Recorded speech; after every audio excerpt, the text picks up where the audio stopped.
Hey guys, welcome to my online सी। मेरा नाम है देव्यश। आज के इस वीडियो में हम लोग बात करने वाले हैं how to file the income tax return for the arrear salary. जी हाँ, तो सबसे पहले बात करते हैं कि आखिर एरियर सैलरी क्या होता है। वीडियो को शुरू करने से मैं बताना चाहूँगा, अगर आप अपनी इनकम टैक्स रिटर्न एक एक्सपर्ट के साथ में फाइल करवाना चाहते हैं, लिंक आपको डिस्क्रिप्शन बॉक्स में मिल जाएगी।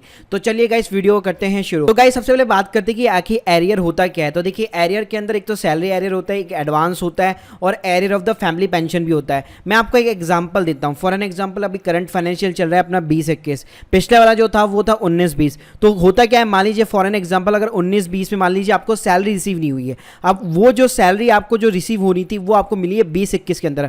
अब इससे होता है क्या है, आपकी मान लीजिए एग्जांपल के लिए मान लीजिए 5 लाख की सैलरी है पूरे साल भर की, ठीक है। अब आपको अगर 19-20 की भी इसी साल में सैलरी मिल गई मान लीजिए 2 लाख रुपए, तो इससे क्या हुआ, आपकी टोटल इनकम कितनी हो गई 7 लाख रुपए, जबकि आपकी करंट ईयर की इनकम कितनी होनी चाहिए 5 लाख रुपए। तो इससे आपका यहाँ पे टैक्स इंक्रीज हो जाता है। Same kind of the thing, मान लीजिए अगर आपको यहाँ पे रेस्ट्रोस्पेक्टिव बेसिकली अगर हाइक मिलता है सैलरी के अंदर, आपको ये बोल दिया जाता है कि आपकी जो सैलरी है इस साल से नहीं बल्कि पिछले साल की भी बढ़ा दी गई है। इसका मतलब पिछले साल की भी जो सैलरी इंक्रीमेंट होगा वो आपको इस साल मिलने वाला है। तो उस केस में भी क्या होगा, जो इनकम होगी वो पिछले फाइनेंशियल ईयर की होगी, लेकिन आपकी जो टैक्स लायबिलिटी वो यहाँ पे इंक्रीज हो जाएगी। कई बार क्या होता है, कई बार यहाँ पे सैलरी वाले लोग जो अपना एडवांस भी उठा लेते हैं। फॉर एन एग्जाम्पल, अगर 20-21 के अंदर फाइनेंशियल की बात करो तो मान लीजिए आपने फैब 21 के अंदर मान लीजिए नेक्स्ट ईयर की सैलरी कुछ यहाँ पे एडवांस में उठा ली। अब गाइस, वो जो सैलरी है वो कब की है, नेक्स्ट ईयर की है, लेकिन आपने क्या किया, उसको एडवांस के अंदर उठा लिया।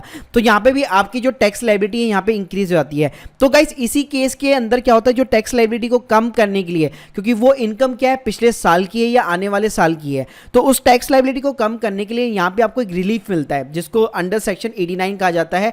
तो बेसिकली उस अंडर सेक्शन 89 के अंदर आपको रिलीफ लेने के लिए आपको जो सैलरी का जो अरियर है उसके ऊपर जो टैक्स है वो आपको यहाँ पे कैलकुलेट करना आना। अब गाइस, यहाँ पे बिल्कुल सिंपल से स्टेप है कैलकुलेट करने के। आपको स्टेप 1 में क्या करना है, टोटल जो है एक करंट ईयर की आपको इनकम लेनी है, प्लस उसके अंदर अपना जो है एरियर ऐड करना है। फॉर एन एग्जांपल, आपकी सैलरी 10,000 से बढ़ गई है, तो मान लीजिए इस साल आपकी सैलरी 50,000 हो गई, तो उसके हिसाब से कितना हो गया 6 लाख रुपए, और 10,000 रुपए पिछले साल का भी आपको इस साल मिलने वाला है, तो हो गया 1,20,000 रुपए। तो गाइस, इन दोनों को ऐड करने के बाद में इसके ऊपर आपको टैक्स कैलकुलेट करना है। उसके बाद में क्या करना है, आपको जो टोटल इनकम है सिर्फ करंट ईयर की एक्सक्लूडिंग द एरियर, उसके ऊपर सिंपली आपको टैक्स कैलकुलेट करना है। तो गाइस, इसको मैं यहाँ पे ले लेता हूँ ए, इसको मैं ले लेता हूँ बी। अब क्या करना है, आपको ए माइनस बी करना है, जिससे कि आपके पास में एक अमाउंट आ जाएगा सी, जो कि टैक्स अमाउंट होगा।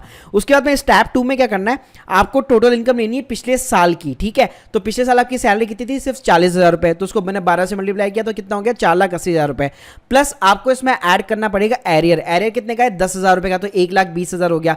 दोनों को ऐड कीजिए और उसके ऊपर टैक्स कैलकुलेट कर लीजिए। तो इस फिगर को मैं ले लेता हूं डी, ठीक है। उसके बाद में नेक्स्ट स्टेप में टोटल इनकम आपको लेनी है प्रीवियस ईयर की, मतलब सिंपल सी जो टोटल इनकम है, मतलब कितना हो गया 4,80,000, उसके ऊपर टैक्स कैलकुलेट कर लीजिए। उसको मैं ले लेता हूं ई। तो अब अगेन आपको यहाँ पे डी माइनस ई कर देना, तो जिससे आपके पास में एक एफ फिगर आ जाएगा जो कि एक टैक्स अमाउंट होगा।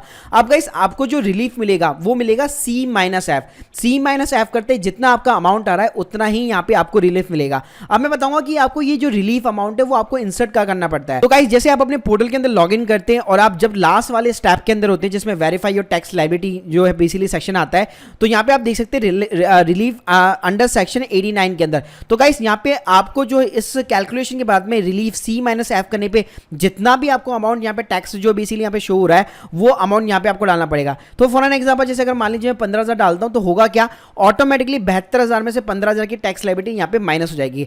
लेकिन गाइस, एक और चीज कि आपको डायरेक्टली यहाँ पे 15,000 नहीं डालना, मतलब अमाउंट यहाँ पे आपको नहीं डालना है। यहाँ पे आपको एक फॉर्म फाइल करना पड़ेगा जिसका फॉर्म का नाम है 10E। अब ये फॉर्म कैसे फाइल होगा, आपको जब भी लॉगिन करेंगे ई फाइल के ऊपर जाइए, यहाँ पे इनकम टैक्स फॉर्म दिया हुआ है, फाइल इनकम टैक्स फॉर्म के ऊपर क्लिक कीजिए। मैं आप लोगों को बताना चाहूंगा, आपको पहले ये फॉर्म फाइल करना पड़ेगा, उसके बाद ही वहां पे आपको रिलीफ मिलेगी। उसके बाद में यहाँ पे person not having any business and professional income इस टैब के ऊपर क्लिक कीजिए। यहाँ पे आप देख सकते हैं फॉर्म 10E आ चुका है। फाइल नाउ के ऊपर सिंपली बटन के ऊपर क्लिक कीजिए, असेसमेंट ईयर चूज कीजिए 21 और 22, कंटिन्यू बटन के ऊपर क्लिक कीजिए, गेट स्टार्टेड बटन के ऊपर क्लिक कीजिए। ये आपका फॉर्म जो है लोड हो चुका है। आपका इस यहाँ पे अरियर जिस भी टाइप का है, फॉर एन एग्जांपल सैलरी या पेंशन है तो आप एनेक्स्टर यहाँ पे 1 सेलेक्ट कर सकते हैं। उसके अलावा एडवांस सैलरी ले रखी है तो आप 2 भी सेलेक्ट कर सकते हैं। तो यहाँ पे मैं सिंपली कंटिन्यू बटन के ऊपर क्लिक कर देता हूँ। उसके बाद में पर्सनल इन्फॉर्मेशन पूछता है तो वो आप रिव्यू कर सकते हैं। यहाँ पे हम डायरेक्ट एनेक्स्टर सैलरी और फैमिली पेंशन एनेक्स्टर 1 पे चलते हैं।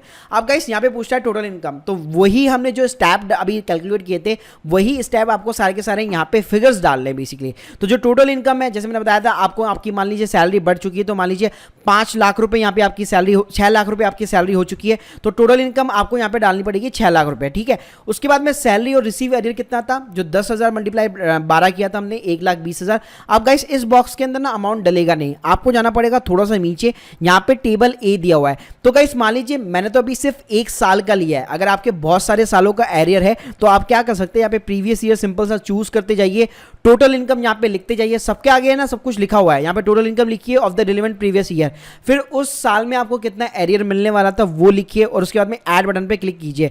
तो गाइस ये जो सारे स्टेप्स है ये मैंने आपको जो बताया वही आपको यहाँ पे सारे के सारे कॉलम्स के अंदर डालने हैं। तो उसके बाद में आप सेव बटन के ऊपर क्लिक करेंगे तो आसानी से आप पहले ये जो फॉर्म 10E फॉर्म है उसको आसानी से फाइल कर सकते हैं। ये 10E फॉर्म फाइल करने के बाद ही आप जब अपनी रिटर्न फाइल करेंगे तो आपको अंडर सेक्शन 89 पे जाके मैनुअली वहां पे आपको यहाँ पे अमाउंट इंसर्ट करना है। तो आपको पहले 10E फॉर्म फाइल करना है, उसके बाद में आपको रिलीफ लेनी है। So guys hope you like this video, please subscribe our channel. अगर आपके कोई भी डाउट्स है कमेंट सेक्शन के अंदर जरूर मेंशन कीजिए। Thank you guys, thank you very much.